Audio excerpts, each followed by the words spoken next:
اعوذ باللہ من الشیطان الرجیم بسم اللہ الرحمن الرحیم الحمدللہ رب العالمین الصلاة والسلام علی رسولہ الکریم وعلی اہل بیتہ الطیبین الطاہرین المعصومین اللہم صل علی محمد وآل محمد۔ ماہ مبارک رمضان میں جو تاریخی مناسبتیں پیش آئیں ان کی مختصر تفصیل کے ساتھ آپ کی خدمت میں ان کو پیش کر رہے ہیں قصہ ٹی وی کے توسط سے۔ اور 30ویں ماہ مبارک رمضان جو کہ ایک رحمت کی رات ہے، شب 23 رمضان رحمت کی رات ہے، مغفرت کی رات ہے، اللہ کا مومنین کے اوپر احسان ہے، کیونکہ یہ وہ رات ہے کہ جس کا سب سے زیادہ احتمال ہے کہ یہی شب قدر کی رات ہے۔ سب سے زیادہ 3 راتوں میں جن میں سب سے زیادہ احتمال ہے شب 19، شب 21 اور شب 23، ان میں جو سب سے زیادہ احتمال کی رات ہے کہ اسی رات قرآن نازل ہوا، وہ شب قدر کی رات۔ اور یہ وہ رات ہے کہ جس کے لیے جتنے الفاظ بیان کیا جائے کم ہیں، یعنی اس کو عقل انسانی درک نہیں کر سکتی۔ یہ کیسی رات ہے کہ لیلۃ القدر وما ادراک ما لیلۃ القدر، اور تم کیا جانو کہ لیلۃ القدر کیا ہے، قدر کی رات کیا ہے۔ یعنی خدا نے قرآن میں چیلنج پیش کیا ہے، اور اگر دقیق تر ترجمہ کریں تو وما ادراک ما لیلۃ القدر، کون سی ایسی چیز ہے جو تمہیں بتلائے، تمہیں جنوائے کہ قدر کی رات کیا ہے، کیونکہ اس کے برعکس کوئی ایسی چیز ہے نہیں جس کی اتنی قدر و وقعت ہو کہ شب قدر کو جنوایا جا سکے۔ وما ادراک ما لیلۃ القدر، تم کیا جانو قدر کی رات کیا ہے۔ یہ ایک راز الہی ہے، یہ خدا کے رازوں میں سے ایک راز ہے۔ اور اس راز، کیونکہ جب راز کا سلسلہ ہو تو پھر چھٹے امام کی حدیث ہمیں سمجھ میں آتی ہے کہ کیا فرماتے ہیں، اِنَّا أَنزَلْنَاهُ فِي لَيْلَةِ الْقَدْرِ، یعنی فاطمہ، یعنی لیلہ یعنی فاطمہ، لیلہ سے مراد فاطمہ ہے، والقدر اللہ، قدر سے مراد خدا سبحانہ و تعالی ہے۔ یعنی اب دیکھیں، وما ادراک ما لیلۃ القدر، تم کیا جانو قدر کی رات کیا ہے۔ لیلہ سے مراد امام کہہ رہے ہیں فاطمہ ہے، قدر سے مراد کہہ رہے ہیں خدا کی ذات ہے۔ اب ترجمہ امام کے مطابق کرتے ہیں، وما ادراک ما لیلۃ القدر، لیلہ کی جگہ سیدہ کو نام رکھ دیں، قدر کی جگہ خدا رکھ دیں، اور تم کیا جانو قدر کی رات کیا ہے، یعنی تم کیا جانو لیلۃ القدر کیا ہے، تم کیا جانو اللہ کی فاطمہ کیا ہے۔ یعنی اس انداز سے یہ راز الہی ہے، اور جس طریقے سے ذات سیدہ کی برکات ہیں، خدا نے اس رات میں بھی برکات رکھی ہیں کہ یہ وہ رات ہے جو ماہ مبارک رمضان کا قلب ہے، ماہ مبارک رمضان کا دل ہے، کہ رمضان تمام مہینوں کا دل ہے، اور ماہ مبارک رمضان کا دل، امام صادق علیہ السلام فرماتے ہیں قلب و شہر رمضان لیلۃ القدر، کہ رمضان کا قلب کیا ہے، لیلۃ القدر ہے۔ یعنی اس کی وجہ سے ماہ مبارک رمضان میں گویا اتنی برکات ہیں کہ یہ وہ رات ہے کہ جس کو اللہ نے راتوں میں سے اختیار کیا ہے، یہ خدا کی مختار رات ہے۔ اللہ کے رسول فرماتے ہیں، رسول خدا ختمی مرتبہ صلی اللہ علیہ وآلہ وسلم، کہ ان اللہ اختار من اللیالی لیلۃ القدر، خدا نے راتوں میں سے جب انتخاب کیا تو یہ وہ رات تھی، لیلۃ القدر کی وہ رات تھی جس کا خدا نے انتخاب کیا۔ اور صرف انتخاب نہیں کیا بلکہ اس کو تمام سال کا سردار قرار دیا۔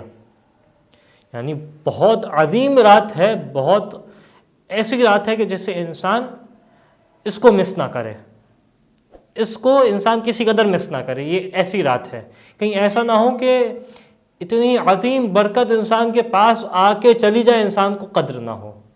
یہ وہ رات ہے جس میں انسان اپنی تقدیر تبدیل کر سکتا ہے، کیونکہ یہ وہ رات ہے کہ امام فرماتے ہیں، امام صادق علیہ السلام، کہ رأس السنت لیلۃ القدر، تمام سالوں کی سردار، پورے سال کی سردار ہے یہ رات۔ کبھی فرماتے ہیں امام باقر علیہ السلام کہ یہ وہ رات ہے کہ جس سے اللہ نے سب سے پہلے خلق کیا، کہ لقد خلق اللہ جل ذکرہ لیلۃ القدر اول ما خلق الدنیا، جب اس دنیا وما فیہا، دنیا کو خلق کیا گیا تو لیلۃ القدر کی رات وہ تھی جسے اللہ نے سب سے پہلے خلق کیا، کیونکہ عظیم ترین رات ہے یہ کون سی رات ہے کہ جس میں بندے کے اوپر عطائے الہی اس انداز سے ہے کہ بس بندہ اظہار کرے خدا اس کو عطا کرے. یعنی اب اس کو صرف اپنے دل میں خواہش کو پیدا کرنا ہے، اس قدر خدا اس کو عطا، خدا دینا چاہ رہا ہے، یہ بندہ بس لینے کی خواہش کرے، خدا دینے کے لیے تیار ہے. رسول خدا ختمی مرتبہ صلی اللہ علیہ وآلہ وسلم فرماتے ہیں کہ یفتح ابواب السماء فی لیلۃ القدر، قدر کی رات وہ ہے کہ جس دن آسمان کے دروازے کھول دیے جاتے ہیں، بندہ آئے اور اس رات میں خدا کی رحمت سے استفادہ کرے. اور صرف آسمان کے دروازے کھولے نہیں جاتے بلکہ امت محمدیہ کے اوپر ایک خاص عنایت ہے قدر کی رات. اس لیے اللہ کے رسول فرماتے ہیں کہ ان اللہ وہب لامتی لیلۃ القدر، اللہ نے میری امت کے اوپر احسان کیا اس قدر کی رات کے ذریعے سے. اور کیسے احسان کیا کہ لم یعطیہا من کان قبلہم، اور اس سے پہلے جتنی بھی امت تھی اللہ نے اس کے اوپر احسان نہیں کیا تھا اس لیلۃ القدر کا. یہ خاص احسان ہے، صدقہ رسول خدا ہے امت محمدیہ کے اوپر. اور کس قدر برکت والی رات ہے کہ اگر یہ رات نہ ہوتی خدا قرآن کو امت محمدیہ سے اٹھا لیتا. کہ لو رفعت، کون فرما رہے؟ امام صادق علیہ السلام، لو رفعت لیلۃ القدر لا رفعت القرآن لا رفعت القرآن. کہ دیکھو اگر قدر کی رات نہ ہو، قدر کی رات کو انسانیت سے اٹھا لیا جائے، کیونکہ اس رات یہ وہ ظرف ہے جس میں قرآن نازل ہوا ہے، تو خدا قرآن کو اٹھا لیتا. بس اس رات دعائیں کریں، اس رات کو ضائع نہ کریں، اس رات کو خدا سے جتنی دعائیں انسان مانگ سکتا ہے دعائیں مانگے، کیونکہ یہ وہ رات ہے کہ جس میں سال بھر کے اعمال طے پاتے ہیں، سال بھر کی عطائے الہی طے پاتی ہے. یہ وہ رات ہے کہ مختصر احادیث رسول جلدی آپ کی خدمت میں پیش کرتا ہوں. امام رضا علیہ السلام فرماتے ہیں کہ لیلۃ القدر کون سی رات ہوتی ہے کہ یقدر اللہ عز وجل فیہا ما یکون من السنۃ الی السنہ، ایک سال سے دوسرے سال تک جو کچھ بھی انجام پاتا ہے خدا اس سب کی تقدیر لیلۃ القدر میں لکھتا ہے.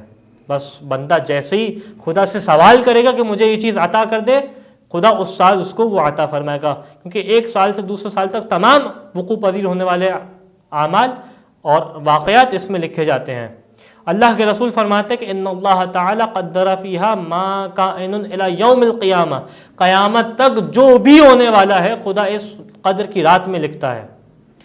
اور کیا لکھتا ہے؟ فکان فیہا قدر ولایتک و ولایت الائمہ من ولدک الی یوم القیامہ. اور یہ وہ رات ہے کہ جس دن ولایت علی بٹتی ہے. بس انسان اس رات خدا سے سوال کرے کہ کیا فرماتے ہیں اللہ کے رسول؟ یہ وہ رات ہے کہ جس دن علی تمہاری ولایت بھی لوگوں میں تقسیم کی جاتی ہے، اس کی تقدیر لکھی جاتی ہے، اور تمہاری نسل سے آنے والی اولاد کی ولایت کس کو ملے گی کس کو نہیں ملے گی اس رات لکھی جاتی ہے. حتیٰ جو لوگ حج کے متمنی ہیں ان کا نام بھی اس رات میں لکھا جاتا ہے. کہ امام صادق فرماتے ہیں کہ وفد الحاج یکتبو فی لیلۃ القدر، کہ جو لوگ حج پہ جانے والے ہیں ان کے نام بھی قدر کی رات میں لکھے جاتے ہیں، لیلۃ القدر میں لکھے جاتے ہیں. انسان اس میں دعا کرے کہ مجھے حج کی توفیق نصیب فرمائے. اس کے علاوہ یہ وہ رات ہے کہ جس میں انسان کے تمام اعمال ائمہ علیہم السلام پہ نازل ہوتے ہیں، کیونکہ خدا نے خود قرآن میں ارشاد فرمایا نا کہ تنزل الملائکۃ والروح فیہا باذن ربہم من کل امر. ملائکہ اور روح امین جو کہ خاص ملک کا نام ہے یہ آسمان سے نازل ہوتے ہیں. اس لیے پانچویں امام محمد باقر علیہ السلام فرماتے ہیں کہ لا تخفى علینا لیلۃ القدر، کہ دیکھو قدر کی رات ہم سے مخفی نہیں ہے، یہ تمہیں نہیں معلوم کہ قدر کی رات کیا ہے، تم شک میں ہو کہ قدر کی رات کون سی ہے، لیکن یہ ہم سے مخفی نہیں ہے. کیوں کہ ان الملائکۃ یطوفون بنا فیہا، کیونکہ یہ وہ رات ہے کہ جس دن ملائکہ ہمارا طواف کیا کرتے ہیں.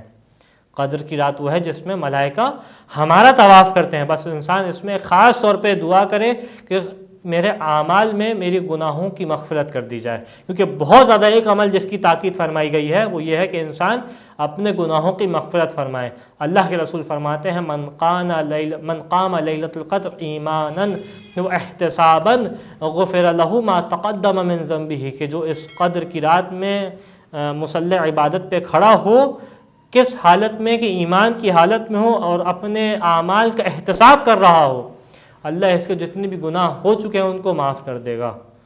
ایک موقع پہ فرماتے ہیں من احیا لیلۃ القدر، جو قدر کی رات میں جاگے، غفرت لہ ذنوبہ ولو کان عدد نجوم السماء ومثقال الجبال، کہ اللہ کے رسول فرماتے ہیں کہ جو اس قدر کی رات جاگ کے گزارے، شب بیداری کرے، خدا اس کے تمام گناہوں کو معاف کر دیتا ہے، چاہے یہ گناہوں کی تعداد آسمان میں ستاروں کے برابر ہی کیوں نہ ہو، حتیٰ چاہے ان گناہوں کی تعداد پہاڑوں پہ موجود ذرات کے برابر ہی کیوں نہ ہو، اتنے زیادہ گناہ بھی ہوں گے، اگر اس قدر کی رات جاگو گے تو اللہ گناہوں کو معاف کر دے گا۔ بس خداوند متعال سے دعا ہے کہ شب قدر سے ہمیں زیادہ سے زیادہ استفادہ کرنے کی توفیق عطا فرما، اس رات ہمارے اعمال میں جو بھی گناہان موجود ہیں ان سب کو معاف فرما، اور خدا تجھ سے دعا ہے کہ ہم سب کو ولایت علی پہ قائم فرما۔ وآخر الدعوانا الحمدللہ رب العالمین۔